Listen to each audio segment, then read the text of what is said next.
In a small village of Agro, there lived a widow named Stella.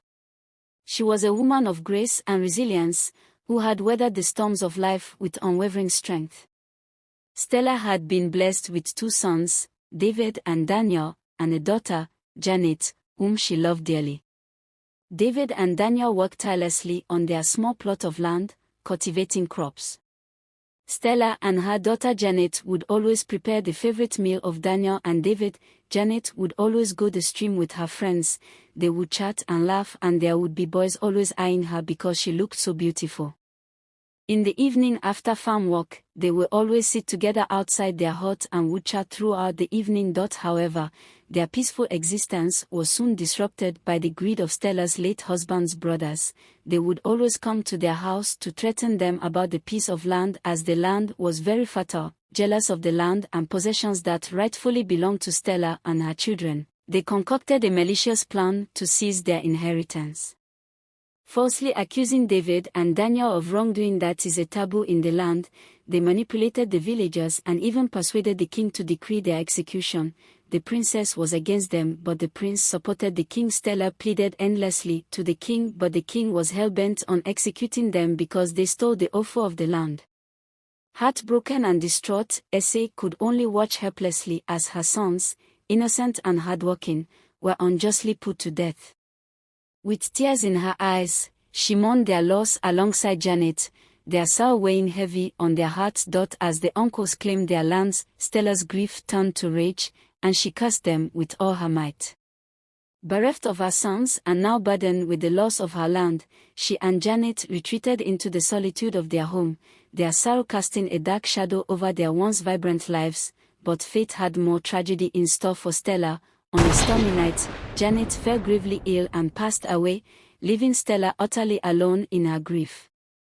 Desolate and broken, she wept bitterly for the family she had lost, her cries echoing in the silence of the night. Unable to bear the weight of her sorrow any longer, Stella's anguish turned to bitterness, and she sought solace in vengeance. Desperate for retribution, she ventured into the depth of darkness, seeking out forbidden magic to unleash upon the village that had wronged her. By the murky waters of a river, she encountered a mysterious woman cloaked in white, who offered her the power to exact her revenge. With newfound strength coursing through her veins, Stella unleashed chaos upon the village, bringing death and destruction in her wake. The once peaceful community now trembled in fear as tragedy befell them. People began to die, animals began to die too, there was drought, hunger became a major thing in the village. Her husband's brother's children began to die one after another. He ran to the king in sorrow to plead to him to help him find a solution.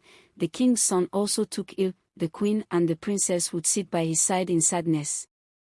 In their desperation, the king and his advisors sought counsel from all corners, but none could offer a solution to the calamity that had befallen them.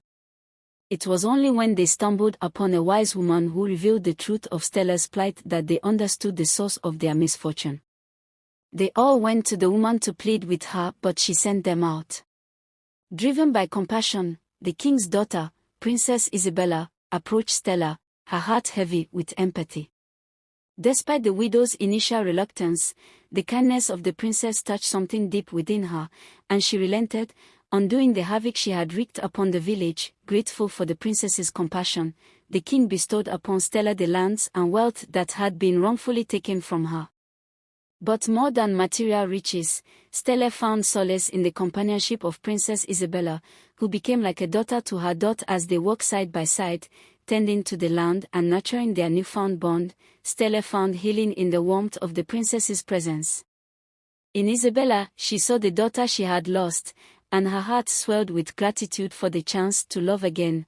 With the village restored to peace and prosperity, Stella lived out the remainder of her days with a sense of fulfillment and contentment. And though she never forgot the pain of her past, she found comfort in the love and companionship of the daughter she had gained. The king threw a celebration in her honor.